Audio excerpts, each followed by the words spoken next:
State Bank of ইন্ডিয়ার বই সহ যে কোনো ব্যাংকে বই থাকলে জানুয়ারি 2024 থেকে বদলে যাচ্ছে নিয়ম।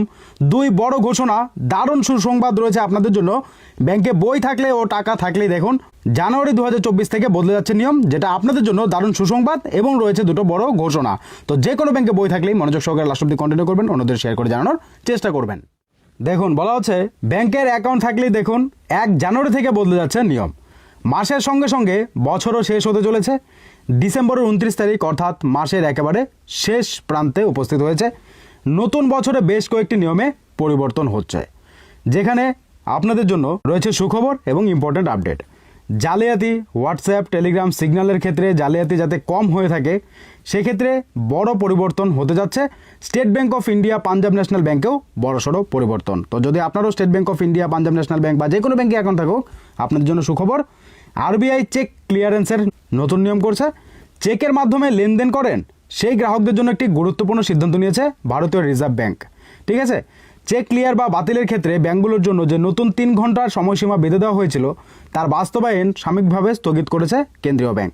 আগামী 3 জানুয়ারি 2026 থেকে এই নতুন ব্যবস্থা চালু হওয়ার কথা ছিল, কিন্তু পরবর্তী নির্দেশ না দেওয়া পর্যন্ত এটি আপাতত স্থগিত থাকবে। ঠিক আছে, নিয়ম অনুযায়ী কোনো ব্যাংক যখন একটি চেকের ডিজিটাল ছবি হাতে পাবে তখন সেটি গ্রহণ বা প্রত্যাখ্যান করার জন্য তাদের হাতে মাত্র 3 ঘন্টা সময় থাকবে।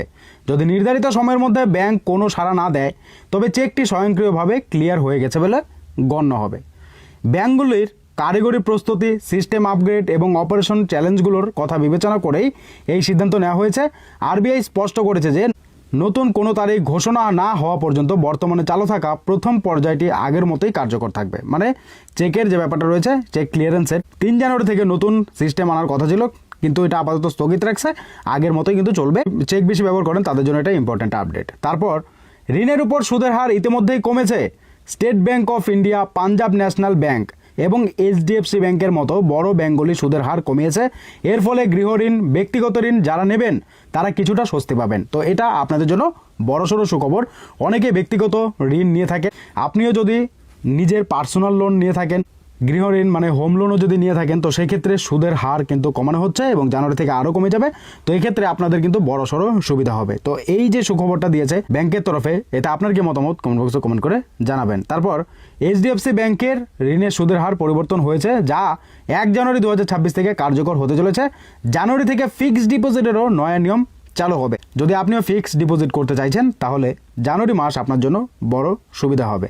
ব্যাংকের ডিজিটাল লেনদেনের ক্ষেত্রে নিয়ম আরও কঠোর হতে চলেছে। জালিয়াতি রুখতে সিম কার্ডের ভেরিফিকেশনের নিয়মেও পরিবর্তন করা হবে। ঠিক আছে, মানে আমরা সিম কার্ড ইউজ করি, তো সেই সিম কার্ডের ভেরিফিকেশনেও কিন্তু বড়সড় পরিবর্তন আসতে চলেছে 1 জানুয়ারি থেকে, বুঝতে পারছেন। আর ডিজিটাল লেনদেন আমরা যে করি ইউপিআই এর মাধ্যমে, তো সেই ক্ষেত্রে ফান্ড ট্রান্সফার যে আমরা করে থাকি অনলাইনে, তার জন্য কিন্তু বড়সড় নিয়ম আনতে চলেছে যেন জালিয়াতি রোখা যায়, বুঝতে পারছেন। তো এই সমস্ত ব্যাংকের নিয়ে কিন্তু বড়সড় ঘোষণা করা হয়েছে। সব থেকে যেটা সুখবর সেটা হচ্ছে আমাদের ঋণের কিন্তু সুদ কমে যাচ্ছে, সুদের হার অনেকটাই কমানো হয়েছে। তো এটা আমাদের জন্য গুড নিউজ। তো এই ছিল গুরুত্বপূর্ণ আপডেট। যখনই আরও আপডেট পাবো এভাবেই আপনাদেরকে ভিডিওতে জানাতে থাকবো।